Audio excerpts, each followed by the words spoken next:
Well, hey, Southern Oregon, welcome back to the Real Estate Show. So happy to have you today. I'm Alice Lema, a broker here in beautiful Southern Oregon with John L. Scott Real Estate. And today, our special guest is none other than Mr. Lennox Scott himself, the chairman and CEO of John L. Scott Corporate.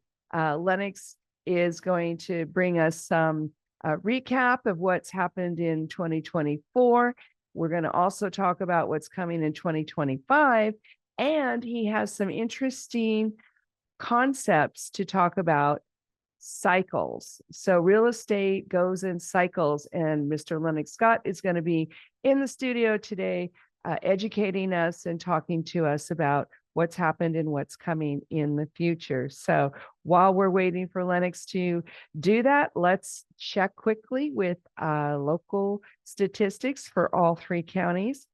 Jackson County this week, the prices year over year in the residential market are up 15%. The average residential home in Jackson County this week costing $521,910. The number of solds year over year in Jackson County this week are up 23%. We had 37 closings on SOMLS in the residential market of Jackson County this week. The number of listings year over year in Jackson County were up 11%. There are now 849 active listings on SOMLS in Jackson County this week. Josephine County prices are up 18% year over year in the residential market. The average residential home in Josephine County this week costing $523,562. The number of solds year over year are up a whopping 61%. There's 21 closings on SOMLS in Josephine County residential market this week. The number of listings year over year in Josephine County are also up. They were up 8%. We now have 409 active listings in SOMLS on Josephine County residential market. Klamath County is a little bit different this week. The prices year over year in Klamath County are down, but just 2%. The average residential home in Klamath County costing $271 even. The number of solds year over year in Klamath County are down 61%. There were 7 closings on SOMLS in Klamath County residential this week. The number of listings year over year were up 24% in Klamath County residential. There were 362 active listings on SOMLS in Klamath County residential markets.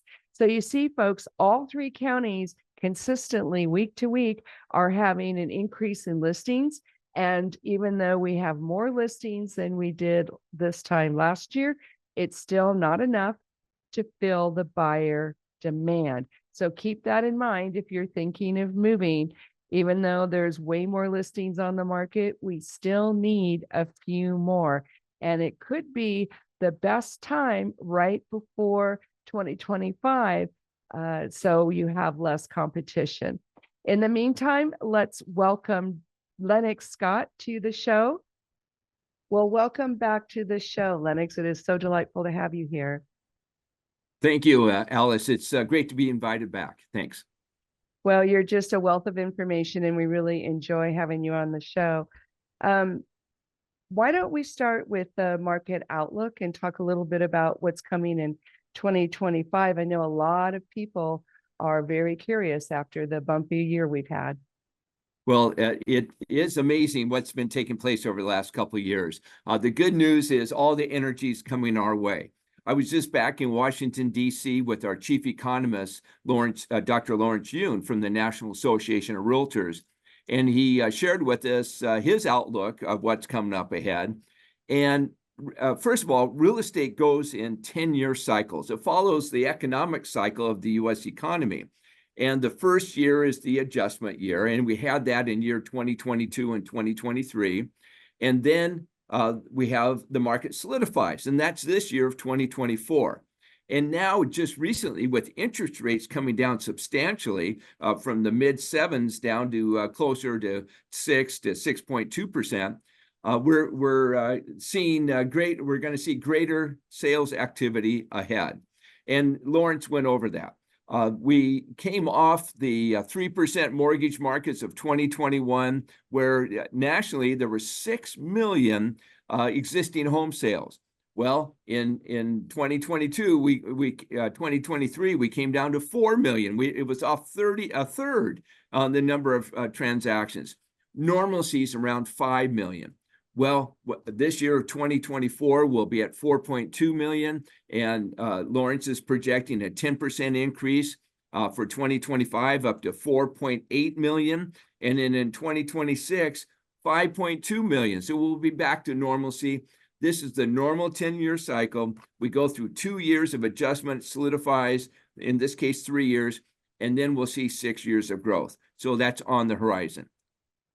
Well, and you can certainly feel the energy in the market this fall, and it's a little unusual in seasonal markets like Southern Oregon to experience some fresh energy. But lately, just in the last 2 or 3 weeks, it does feel busier, kind of like the spring should have been.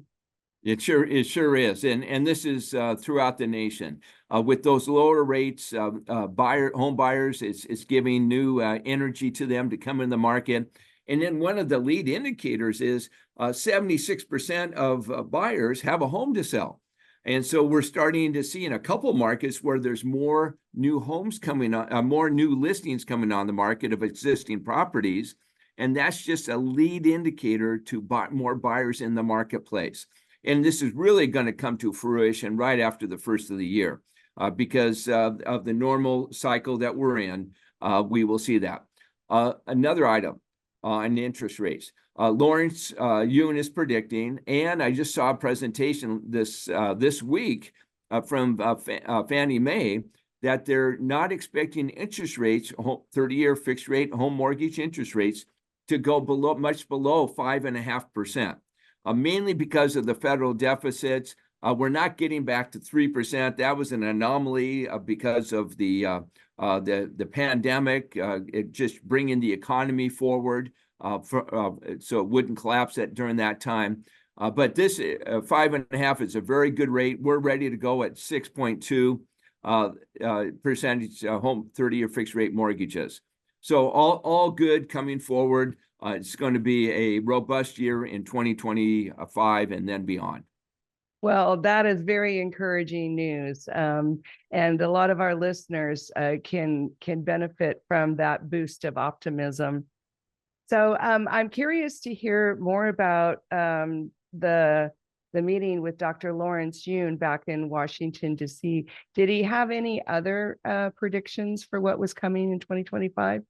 Well, his comments really dovetailed into the 10-year cycle and to something that we look at John L. Scott Real Estate, and that's the 6 phases to the yearly housing cycle. And right now we're in the fall phase, which we call September, October. We're just getting ready to head into October. And then winter is November, December, New Year kickoff, January, February, and then we get the prime time of real estate as March through the next October. So right now we have for home buyers, home sellers, we have good selection available in this phase in the market. The high point for unsold inventory is right around September, October of every year. But just 3 months from now, we're going to be at the low point of unsold inventory. And that's because over the winter, very few homes come on the market. There's actually the buyers, the number of homes going under contract matches the number of new listings coming on in November, December, January, February. So there's no excess inventory. And some sellers in the luxury market might reposition their home and come back on in the spring. We see that take place. And that's with the fewer homes coming on the market, repositioning. That's why we get to a low point right in January 1st. So right now we have great selection. And so it really comes down to, where are you moving to? What is the reason for moving? How much equity do you have? Because wherever you're going to, what's taking place in that market or in that price range locally, because that will help influence, do I want to be the next home to sell right now? Because I'm able to, it's okay to buy and sell within same market timing. I buy right, I sell right. I buy at market, I sell at market. So you do that where there's greater selection right now, or you do it after the first of the year. There's going to be a little bit less selection until next March. So we've got one more month of this healthy inventory to be able to choose from until next March at these types of levels. Well, and I understand from some of the agents up in your area, which is the Seattle, Washington, Northwest, that the market's picked up quite a bit ahead of us, that you're having some multiple offer situations again. Can you speak briefly? We just have a minute left. Sure. Job growth is the number one indicator to a strong market. And boy, is there good, there's strong job growth. It's down from extremely strong job growth, but it's strong. And that's what's leading to the market now with these lower rates. And what's going on still is we still have 25% fewer homes coming on the market than normal, because those with 3% mortgages, they call it the lock-in effect. They're just not moving locally. So that inventory is not coming on. And that's what's keeping the price support and upward pricing pressures. Well, it was very exciting to hear that report from the agents up there, because we know we're going to be next. We're talking to Lennox Scott, Chairman and CEO of John L. Scott. We'll be right back after a quick word from our sponsors. Do not touch that dial. Well, hey, Southern Oregon, welcome back to the Real Estate Show. We have such a treat for you today. Mr. Lennox Scott is on the show. Welcome back, Lennox. Yeah, thank you, Alice. What a great boost of optimism that we're at the end of the cycle for adjusting, and we're coming into a fresh new market in January or so of 2025. Yes, we're heading into the growth phase of the 10-year housing cycle. Mm-hmm. And that's a good reminder for folks, because we do hear a lot of gloom and doom. Yes, this is my fifth 10-year cycle. I caught the end of the first one, and now I'm at the beginning of my fifth one. So it's wow. We've seen it this way every time, just like the 6 phases to the yearly housing cycle. Real estate is very predictable, and definitely talk to your local broker or associate about what's taking place in the local market, but it follows these trends. Mm-hmm. Well, I'd love to hear where people are moving and who's moving and where and why. Well, thank you. There's 3 different groups of homeowners who are moving in the market. First of all, are those with a life change, and of course that's a job transfer, household formation change, or a state. Those types of reasonings. It's just a life event. Then we have life choice, and that's at least 50% of the market right now are those with major home equity. They're not concerned as much with the interest rates. They have the freedom to a little bit greater freedom to move, and they are moving in today's market. It is okay to buy and sell in today's in the same market timing. And part of that is just knowing what's going on in the area that they're moving to, in that price range and geographical area, whether it be local or across the nation or down south type of situation. The third group are local homeowners who are not moving in the normal sequence for those that have a 30-year fixed rate mortgage, because they may have that low mortgage interest rate. They're staying put right now. They'll move down the road when situations come right for them to move forward for that. So we have people moving in today's market. Now for destination resort markets like Medford, Bend, and along the coast, we will see the market go out in concentric circles. So it starts to build up in the major metro market areas where the home buyers come from, and that's started right now. And then it will start to build over the months ahead, particularly after the first of the year, in the lifestyle destination markets of more people moving in as the market heats up, and then it expands out in concentric circles throughout the Northwest marketplace. And we'll see that once again coming forward. And now, is that driven by jobs? Because some of the destination, more luxury markets are mostly retirees. Yeah, they're retirees, and that's will continue. People are moving, of course, for lifestyle. Are you kidding me? They want to move for lifestyle, just for the ambiance of the area, around friends and family. Those are the main reasons for that second group. Those with major home equity are moving in today's market. Mm-hmm. And we're seeing an uptick in our area in our luxury market, and a little bit slower in the starter home. And we're hoping that that'll even out next year. Yeah, and in the starter homes, the situation is with higher home mortgage interest rates, the affordability is really cropped its head up. And so with rates coming down, now is a good time to purchase in the fall right now. Because there will be a tighter market after the first of the year. And let me chat about that for a second, about the 6 phases, about the intensity in the market. So the intensity of new listings going under contract the first 30 days goes up 2 levels of hotness right after the first of the year. And then it comes down 1 level in April as we start to build up some unsold inventory, and another level around August. And then we go right back through the cycle again the following year.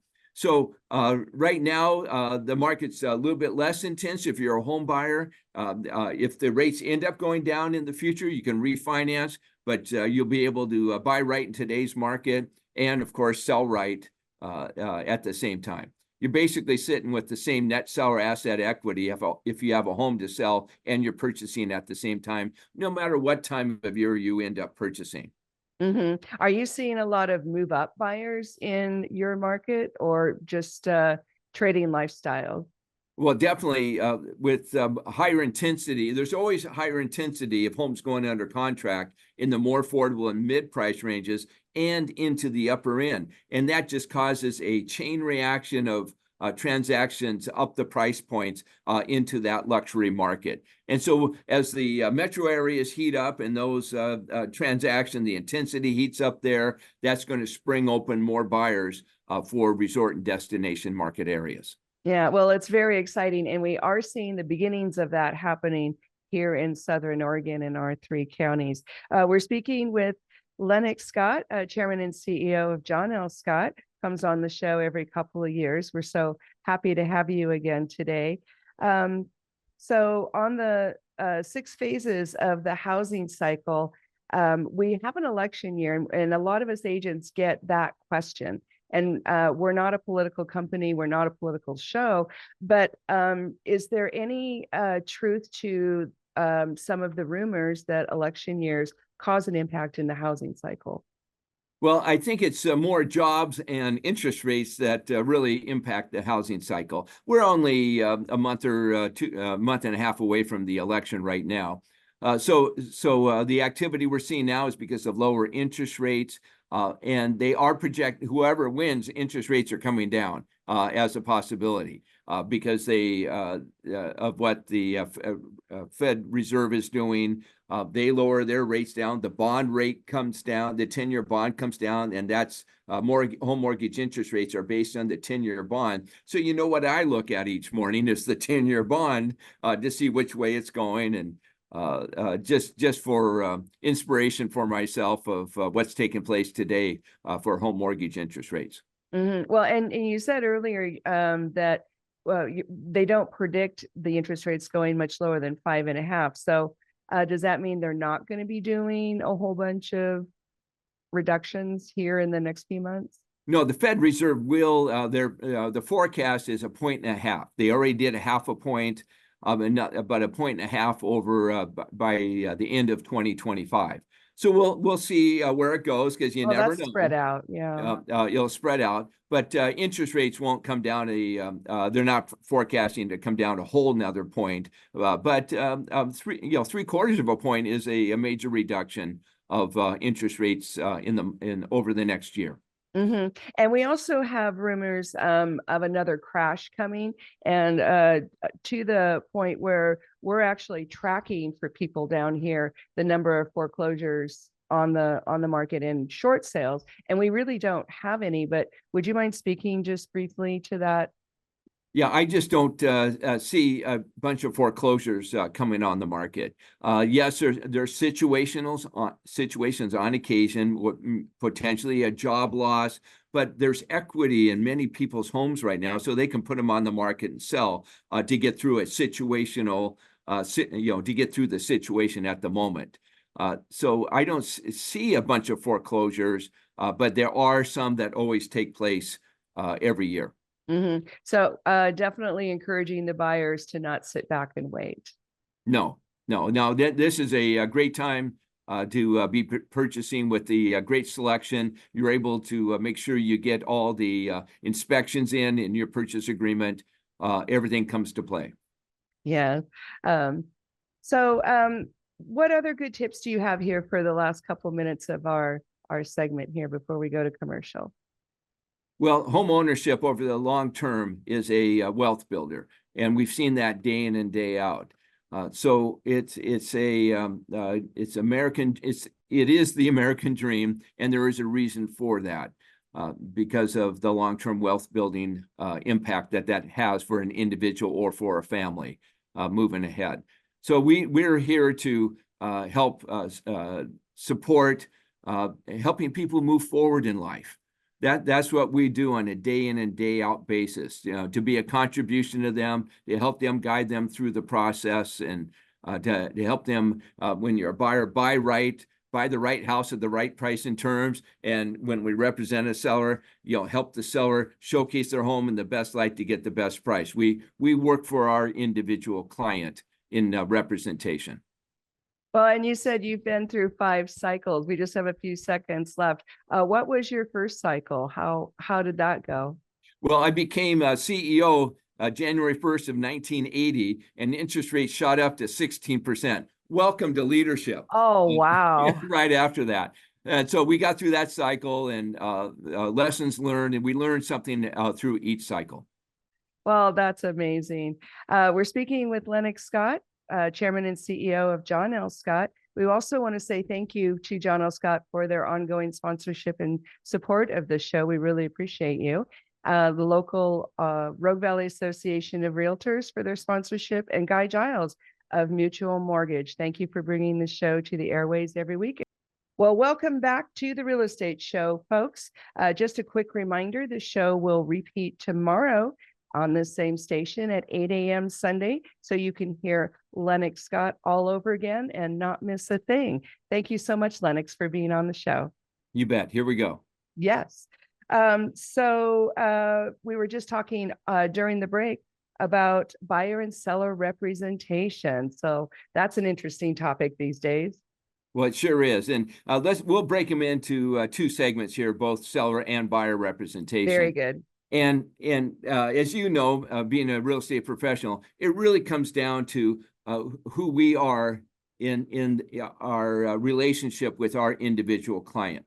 And our value is being their personal representative. I partner with you as your personal representative. In this case, let's talk about sellers, to help showcase your home in the best light to get the best price. And we do that mainly through our beginning with our consultation. Just being able to chat about it, because it takes 5 rights to make a sale: house right, yard right, price right, marketing right, and the right listing broker to represent you. And let's talk about each of these. First of all is house right. That might be the front, painting the front door, or the front of the house, clean the carpets, definitely a spotless clean in the house, declutter wherever possible. My wife and I, when we sold, we decluttered the whole house in one day. We just created 4 piles. I brought everything down to the kitchen counter. She had a friend to help her. The 4 piles were keep it, give it away, give it to family, or out the door type of thing. And it created a clutter-free house so that every buyer could totally imagine. But I'm a professional seller, so I know the optimum of getting a home ready to get it sold. The yard right, boy, is that ever something. It's very inexpensive to get the yard right, especially the front yard. Because the buyers that come up, they feel like $1 million walking in the house if the yard's right. The house is the house in the price range, but the feeling is so unbelievable. And I have firsthand knowledge of this because growing up in junior high, I did the yard work for corporate transferees. Every time I did the yard work, I never got the easy job to come back and mow the lawn. I had the full 2-3 day job of getting the yard in shape, and then he would sell immediately. So we know yard right is such a major impact. The next one is price right, and that's getting from your broker. What are the other homes that buyers would look at? We consider that as your peer group so that you can see what's going on each month in your peer group, each week in your peer group, how many went under contract, how many new properties, any price reductions, all those sorts of things, so that as the seller can make an informed decision of positioning. Where are they going to? Do they want to be the next one to sell? All those sorts of things. And also for price right, getting in, talking about, are we going to offer a seller concession to the buyer for that they can use in different ways, either for buying down rates, paying for buyer representation, whatever it might be. That seller might take a look at. The next one would be marketing right. And boy, is that ever, today we reach 100% of all buyers in the marketplace through the real estate community and through the internet, through all the websites showing all the homes for sales. That's how people look for homes. They get on the internet, they start looking, they work with their broker associate in most cases. To know what's to counsel with them about their preferences, so they can really look at which homes fit them right, and then proceed forward from that. And then the right seller representation, the right listing broker, all the difference in the world, all the consultation on all those decisions to be made on the 5 rights make a sale, and then, but also in representation during negotiations, and for just networking with the other brokers in the industry to help mature those offers, bring those offers forward. All those things come into play, having right representation. So that's on the seller side. Shall we take a look at the buyers? Yeah, let's go there. Okay, buyer representation. I partner with you as your personal representative to help you buy the right home at the right price and terms. Yes, many buyers first see the home they end up purchasing on the internet, but that's just step one, is seeing the home. Having that personal representation to help get them packaged right for bringing the offer forward to help create greater seller certainty, so that the seller understands that this is a really solid buyer. If they need home financing, they're fully, they're pre-approved or fully underwritten, that I'm a professional broker to help them through the process, because it does take professional representation to get transactions together. Otherwise, emotions get in the way of, what is the real price, or this term or that term. Well, we help people understand the market so they can make the right offer, and a seller can accept the, achieve the right price for them, which is what we call market price. You were talking about earlier, up in the Northwest, we're into a multiple offer market here, playing above list price right now. And that happens in a multiple offer market, and a whole different strategies come into that, representing a buyer, to get them positioned to win in a multiple offer situation. And different advisories we have for them on different inspections and things like that, contingencies to go one way or another. For that type of market. And we'll mainly see that in the resort destination markets after the first year in the more affordable and mid-price ranges. We will see some multiple offer situations, if not already, for those mid-price points right now in the marketplace. So that's for buyer representation. By law now, we get a buyer representation agreement signed ahead of time.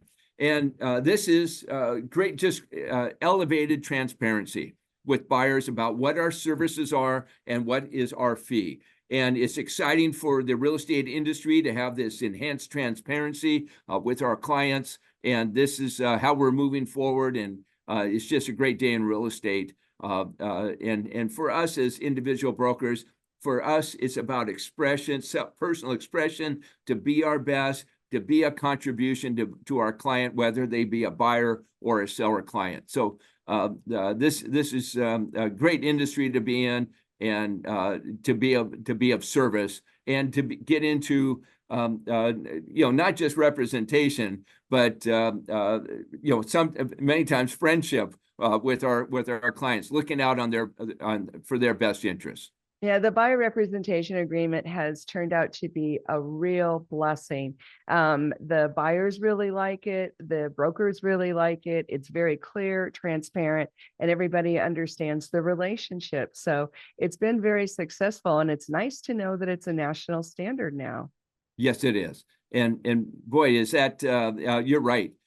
Just being able to have and buyers, they should take the hour to have a buyer consultation. Yes.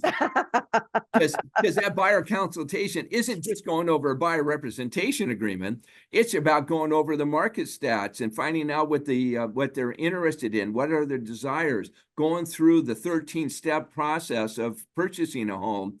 And being able to explain how we're going to move forward to get them that property for what they're looking at.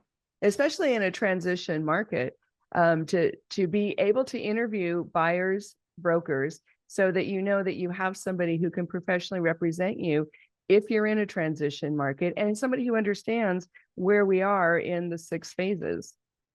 Definitely. And it's not, it really doesn't matter what the intensity to the market is. It's helping them buy right if there's a lower intensity market, or get the home if they're in a high intensity market of new listings going under contract. Mm-hmm. Yeah, different strategies. And that's why I'm so happy that buyers are now nationally interviewing their brokers. And John L. Scott has a very high success rate down here in Southern Oregon. So yes. We're talking to Lennox Scott, the chairman and CEO of John L. Scott. So on the seller side, because we have a lot of sellers that are still not listening to their broker and they're overpricing, this is definitely the time of year we see a lot of price changes as they try to get things sold for winter. Do you have any suggestions for sellers in that respect? Yes. So there's the main thing to look at is their peer group and their own internal motivation. If you know where you're going to and what the opportunities are in that location, or locally, or out of area, then that enhances your internal motivation to get the job done here.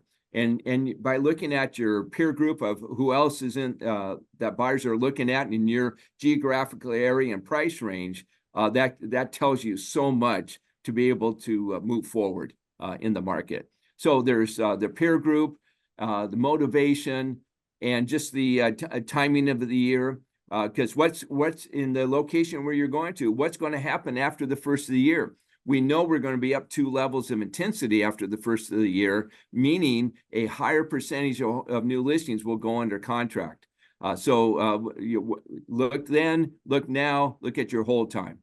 Well, very, very good advice. And this is the time of year to make changes. And keeping your own motivation in mind is important. So we'll be right back with another quick word from our sponsors. Don't go away. Well, welcome back to the Real Estate Show, folks. We're talking to Lennox Scott, Chairman and CEO of John L. Scott. And let's talk a little bit about the great things that John L. Scott does in the world as a company. Well, Alice, you know what we're involved with, and locally and as a company, but I want to share our approach. So what we do, all of us in the real estate industry, is we bring in transactional excellence with our individual clients. But all of us, we take a higher view of things. What is our higher purpose of what we're doing. And it's beyond just self-expression of being our best. That's what we do. We're blessed to be in this industry. But as companies, what's our higher purpose? And we coined the phrase with a federal trademark on this. And our higher purpose, our legacy is living life as a contribution. And that's just approach to business, the industry. We have this approach of being such a support to individual clients. And it comes from, for us, it comes through our John L. Scott Foundation. And we, our broker associates, support team, leadership team, we all contribute to the foundation where we sponsor events to help raise money for children's hospitals. So each year, we help sponsor 30 events that help raise $20 million for 18 children's hospitals throughout the Northwest. And it's bigger than that. It's serving dinners at Ronald McDonald houses. We serve 50 dinners a year at Ronald McDonald houses. And this is where our higher purpose really shows up. It's about, we prepare 50 dinners that serve 3,500 meals. But it's that experiential being present and being of service to the kids at Ronald McDonald houses with serious illnesses and their families. And that's at the core of who we are as individuals. You know, we of course support with our clients. We're a contribution to our clients. We support our teammates, the kids at Children's Hospital. But then we take this home, our being home, with family and friends, community, and place of faith. And that's one of the joys of being in the real estate industry, is being involved in the community, of course, with individual clients, but being involved in the community in just living life together, uplifting one another. And Alice, I know on a local basis, we're involved with, our office is involved with Earth Angels. You want to tell us a little bit about that? Yeah, Earth Angels locally does provide the holiday dinner. We collect a lot of people donate their commissions and have that Earth Angels Fund. We're also sponsoring coat drives for local children, but it's all money that's kept here, and it's all donations and services that the real estate brokers here are making a contribution to our local community. We're also involved in Habitat for Humanity and some other local charities, but the Earth Angels is very specifically targeted to bringing food and clothing to our local families in needs. And it's really a beautiful thing to watch. Yeah. And it takes over the whole Medford office at Christmas time and Thanksgiving. We just have, several conference rooms and the whole top floor set aside for the creation of those gift baskets. And they're very much appreciated by our local needy families, for sure.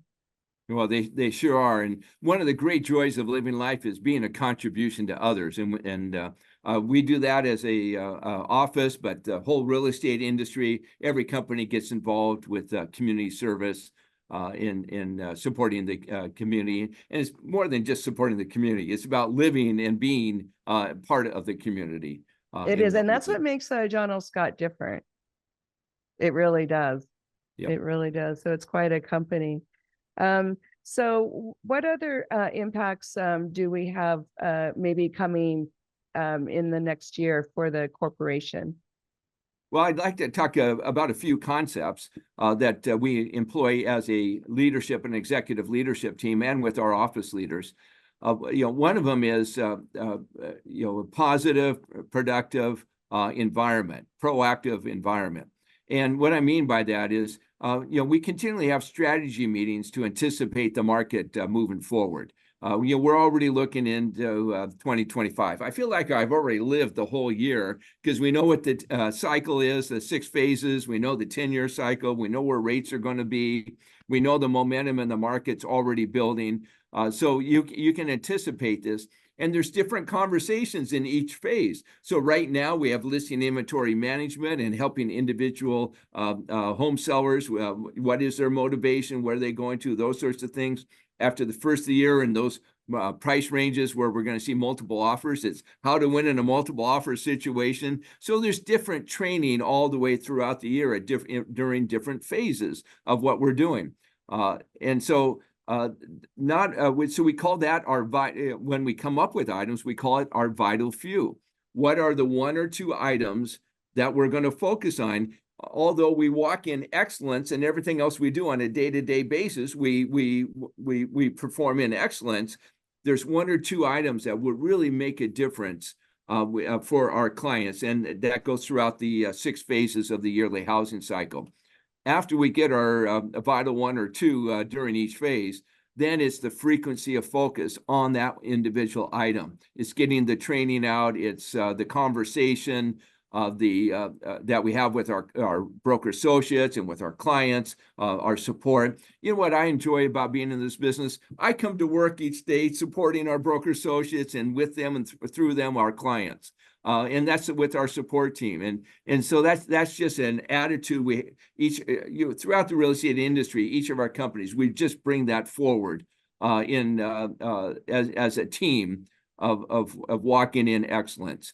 So those frequency of focus, these are just some of the items that we bring forward.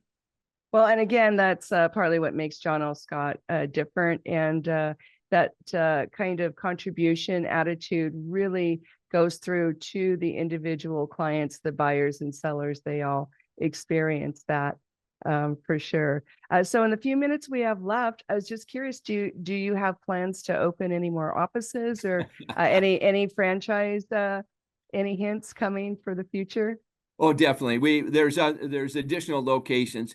John L. Scott Real Estate, we're primarily up in the Northwest, the 3 states, Oregon, Washington, Idaho. And then we're just over the border into far, far, far northern California in the Siskiyous market area. So there's individual markets that we always look at, but particularly it's our existing offices, attracting individuals into our existing offices and supporting them. That just keeps bringing in that new fresh energy into the company that makes us who we are. And we have an expression, good to great, great to greatness. And so it's working with our current team members.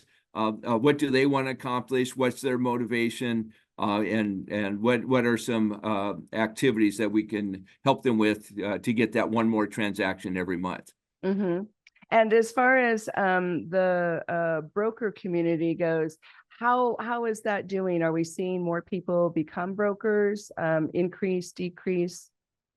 We are seeing individuals enter the real estate industry, and we'll see more now that interest rates are going down because it's psychology of perception of the industry. So we will have more coming in, particularly right after the first of the year is an inflection time. What do people want to do this next year? What do they want to explore? So that will keep coming forward. So we are growing as a team. And we it's about positive energy. That's what we bring to each other. It's everyone on the team. It's together. It's all of us that create this high performance environment, create the energy. And another thing I love is, my daughter's in the business now. I'm 3rd generation of the Scott family to lead the team. My daughter is heading towards being the 4th generation. And I'm just so happy with that. But it's not only that, it's all throughout the company and within the industry, generations of family members in the real estate industry. And that makes it a lot of fun also, just to see the kids of the parents I know. We have one family that's 3 generations as a team in the business. So wow. You can have longevity in the real estate industry, generational longevity, and be in support of others and help them move forward in life. Well, that's really powerful. So out of curiosity, did she have to clean yards? No, but she did work during high school and college at different events and became an assistant for a top team in college during the summers. And then went into sales, and now is part of our John L. Scott Service Center team as a director of helping our broker associates with engagement with their clients. Wow. Well, we could go on and on forever. This hour has gone by so quickly. Thank you with all my heart for coming on the show again, Lennox. It's just delightful. Thank you, Allison. All the very best to you. Thank you. Just a reminder, this show will be rebroadcast tomorrow, Sunday at 8 a.m. So you can hear everything Lennox had to say again. Have a beautiful Southern Oregon weekend. We'll see you next time. Bye now.